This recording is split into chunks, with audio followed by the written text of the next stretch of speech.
There's a piece of Common Dreams that I saw this morning.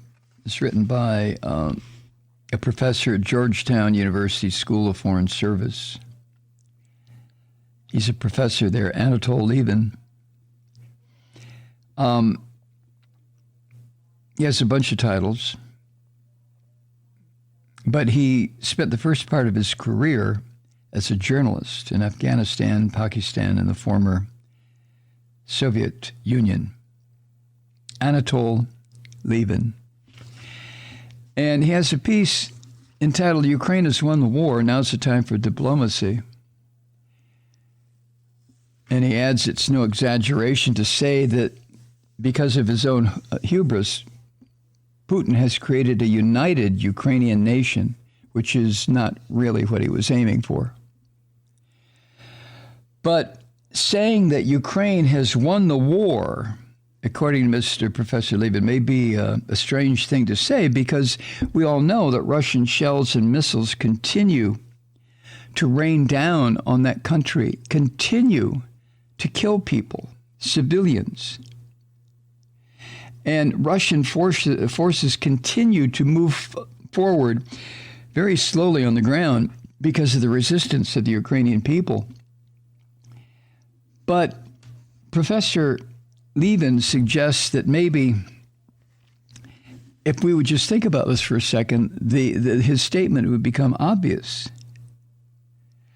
See, Putin's intention was to bring all of Ukraine back into some form of dependence on Russia.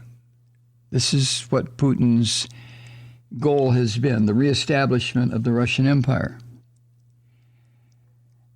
And what has happened in Ukraine has totally destroyed that idea forever. It's just not going to happen. And I think Putin knows that. And that's the reason that he's getting to the point where he's going to start using weapons of mass destruction. This is a sick, fucked up man, Putin. And he has the power to continue to kill hundreds, thousands more people. And Professor Lieven suggests that the West, that would be the United States and the NATO allies, should recognize this as what it is. It's a Russian defeat. And if we could do that, we could then give full support to a peace settlement that will safeguard the real interests of Ukraine, which are its sovereignty and its ability to develop as an independent democracy. Why can't we do this? Professor Lieven makes it clear that the outline of a peace settlement are now reasonably clear. Ukraine will sign a treaty of neutrality. This is Professor Lieven's idea. Ukraine signs a treaty of neutrality that will say that it will never join NATO. And any Russia-led security alliance, such as the old Warsaw Pact. So Ukraine just declares in a formal agreement that it will remain neutral. No NATO, no Russia-led alliance. Ukraine also agrees, in Professor Lieven's idea here, that Russia will get to keep the territories in Crimea and the Donbass region that Russia has occupied since 2014.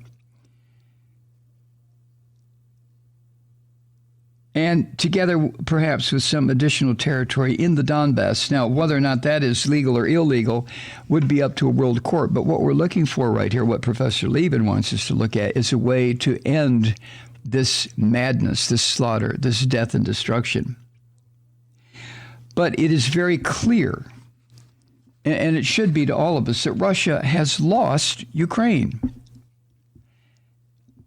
And again, Professor Lieven says that the West should recognize this Russian defeat and give its full support to a peace settlement. You think we'll do it?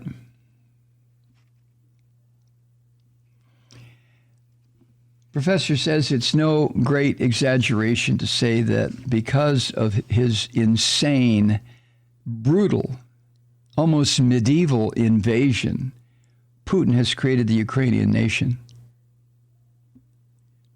Until this war, there were doubts about whether Ukraine really is a united nation because there were deep differences of language and historical culture between different parts of Ukraine. And there were some tensions between or among those different parts. A lot of Russian speakers there, Ukrainian speakers, there are some cultural differences.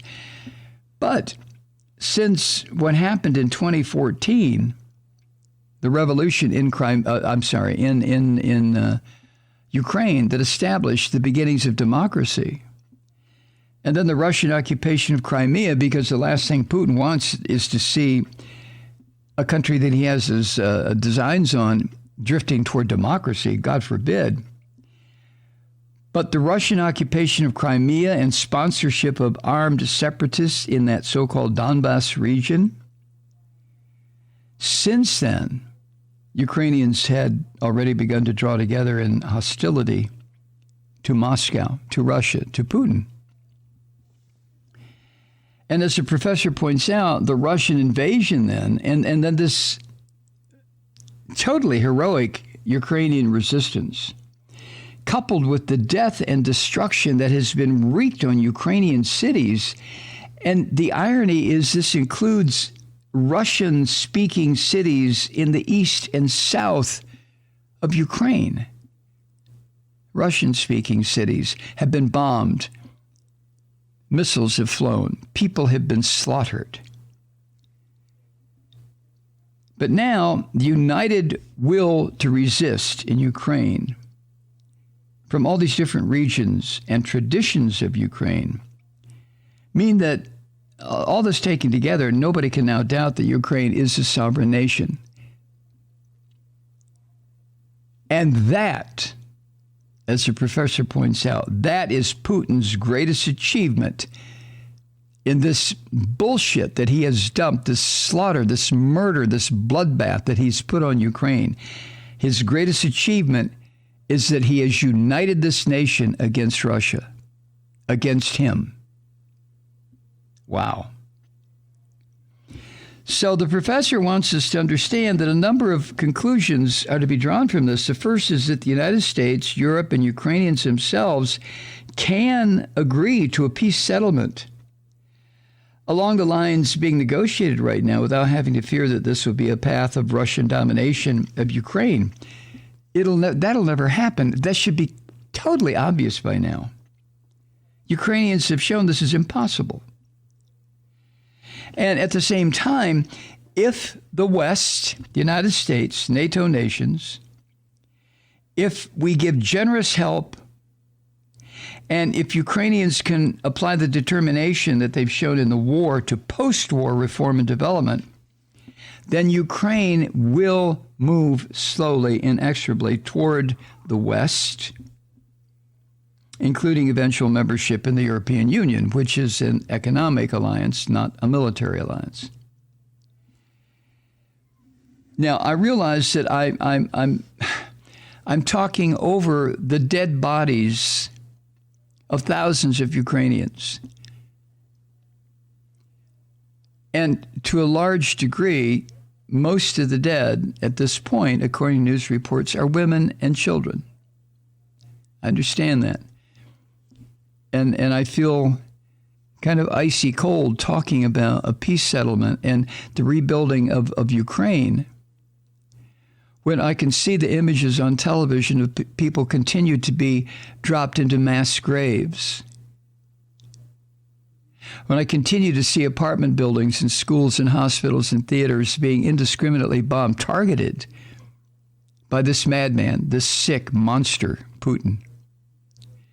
So to sit here and talk about, well, now if Ukraine does this and the West does that, Ukraine will move inexorably toward the West, it feels kind of shitty, frankly. I don't like the feeling, but I'm trying to align myself with what the professor is saying here. He points out that during the so-called Cold War, both Finland and Austria were barred by a treaty with the Soviet Union from joining NATO. But if you were a visitor to those countries during the so-called Cold War, nobody could doubt that they were successful Western-style democracies and fully part of the West in every real sense. And once objection to that model has, or I should say one objection to that model of Finland and Austria, what they were during the Cold War, has been that Ukraine is much more important to Russia than Finland was or Austria was. And therefore, without NATO membership, Ukraine would be constantly subject to at least Russian interference and at worst a Russian invasion.